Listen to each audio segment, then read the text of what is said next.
Imagine waking up one morning to find that hardly anyone around you questions anything anymore.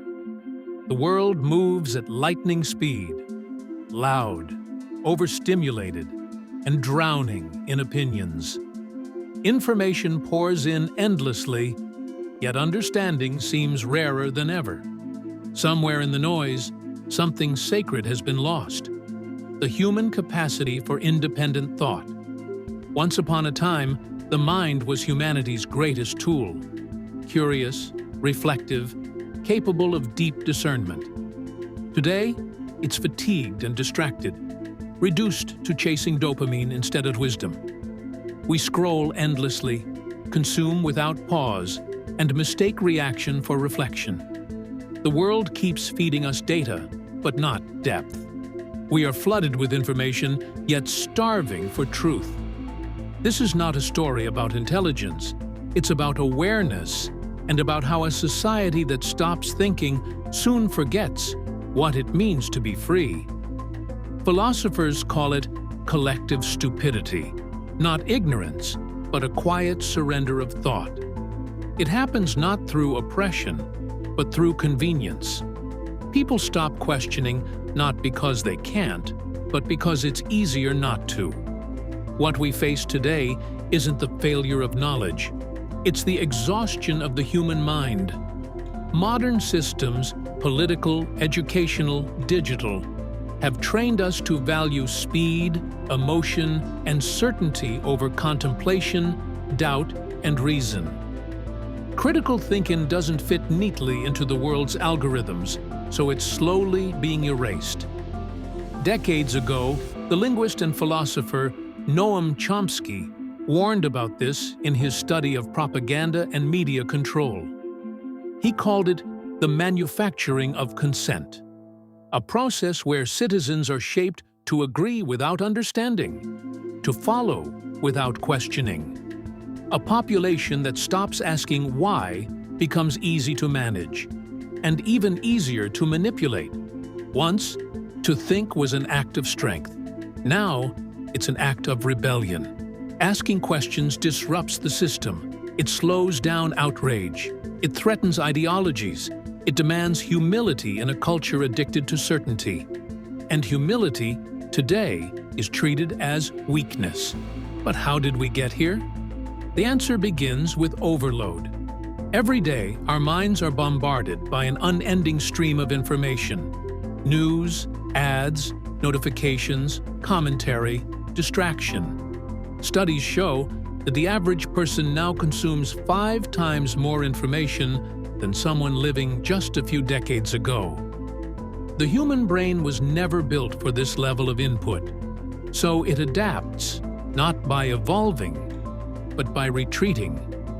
When overwhelmed, the mind begins to take shortcuts. It stops analyzing and starts copying. It looks to others for cues about what's true. Psychologists call this social proof, a built-in mechanism for survival that once kept tribes safe. But in the digital age, it's been hijacked. The number of likes becomes a measure of truth. Popularity replaces accuracy. If enough people agree, it must be right. But that isn't reasoning, it's reflex. We've replaced inquiry with imitation. People don't think, they echo. They don't verify, they react. And when millions of people echo at once, we mistake noise for knowledge. That's how collective stupidity grows, not from a lack of intelligence, but from the death of reflection. Meanwhile, another silent crisis has taken hold: the decline of deep reading. Neuroscientist Marianne Wolf explains that the digital age is rewiring our brains. We now skim instead of read, jump between tabs instead of focusing, and lose patience after seconds. Attention has become fragmented, and attention is the foundation of thought. You cannot think deeply when your focus fractures every few moments.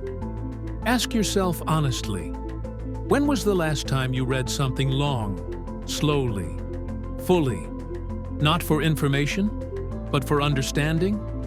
When was the last time you sat with an idea, allowed it to challenge you, and resisted the urge to move on?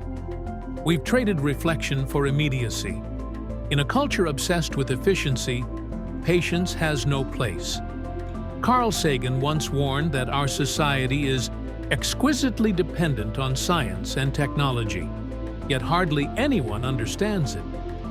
His fear wasn't ignorance, but apathy, a civilization so busy using its tools that it forgets to question them. That's where we are now, living in a world built by thinkers, run by algorithms, and inhabited by people who have forgotten how to think.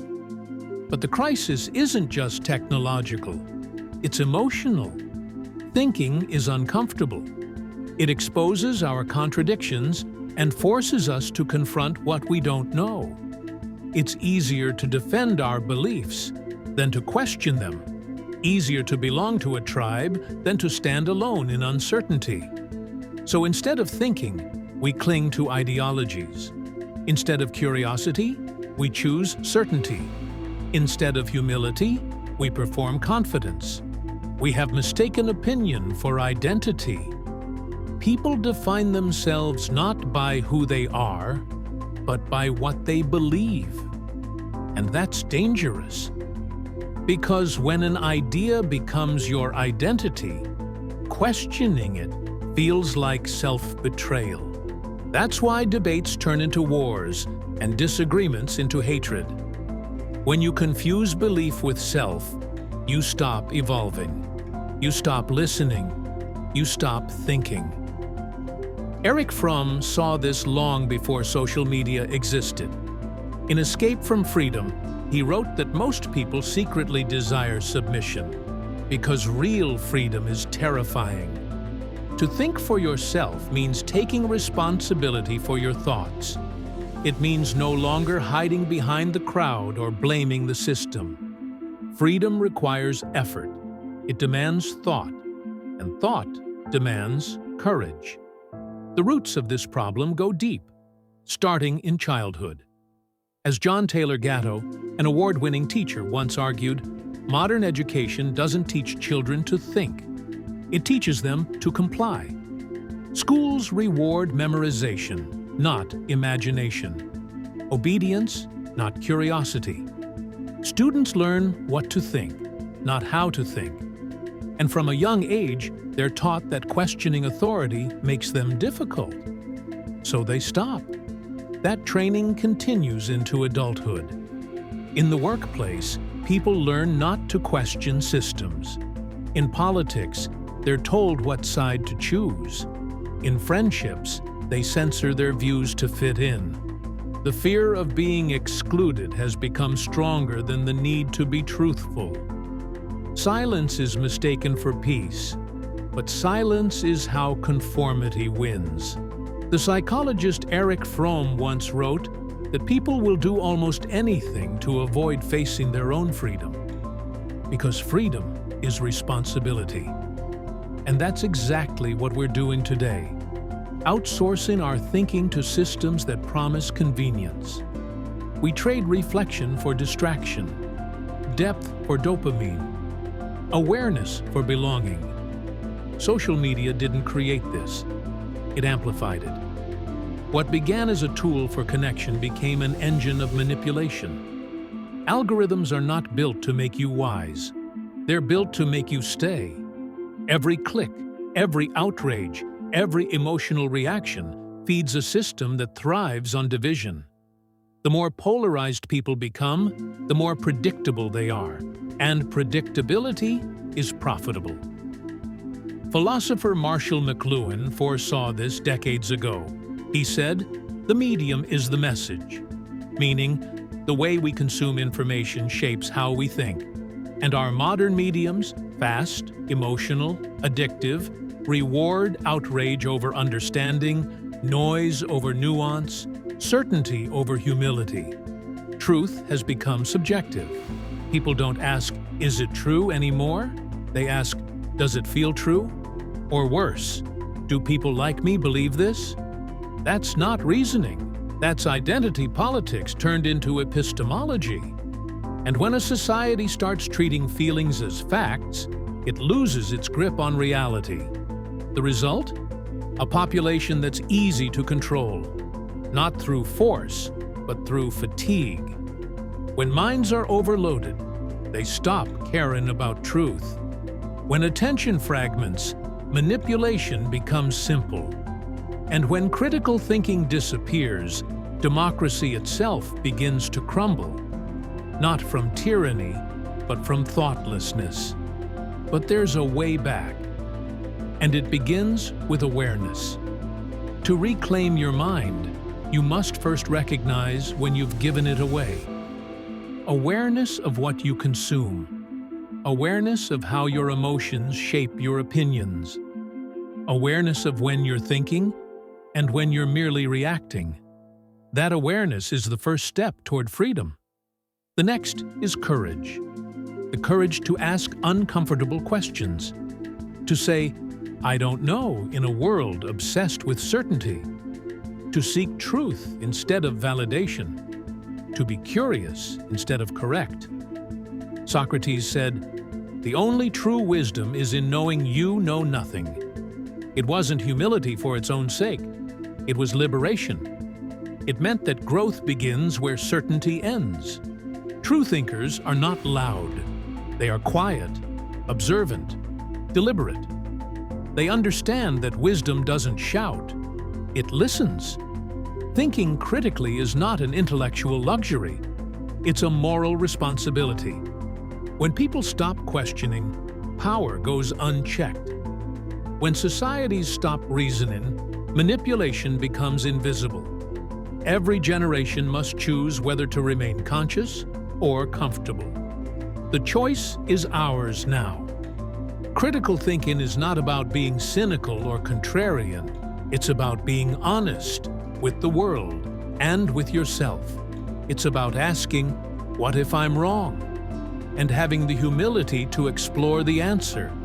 It's about refusing to let algorithms, ideologies, or collective noise dictate your mind.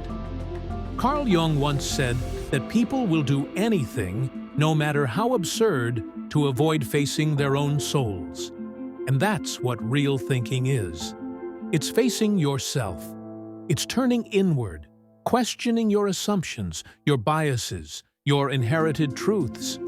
It's recognizing how easily the mind can deceive itself and choosing clarity anyway. The courage to think is the courage to see. And once you see, you can never unsee. You start noticing the invisible structures that shape your thoughts, the headlines that frame your fears, the language that manipulates your values, the systems that sell comfort as truth. Thinking critically is not easy. It can even be painful, but it's real. And reality, no matter how uncomfortable, is the only foundation upon which freedom stands.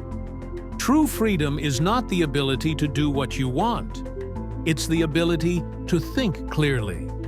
It's the quiet strength of seeing the world as it is, not as you are told it is. It's the awareness that truth is not a weapon, but a light, and that the mind, once awakened, cannot be put back to sleep. So, ask yourself, when was the last time you truly thought for yourself? When was the last time you changed your mind? Not because someone told you to, but because you discovered something truer. If you can't remember, start now. Because every moment you choose reflection over reaction, curiosity over comfort, awareness over apathy, you reclaim your humanity. And if enough of us do that, the tide turns. The noise fades. The light grows. Thinking may be dangerous, but not thinking is fatal.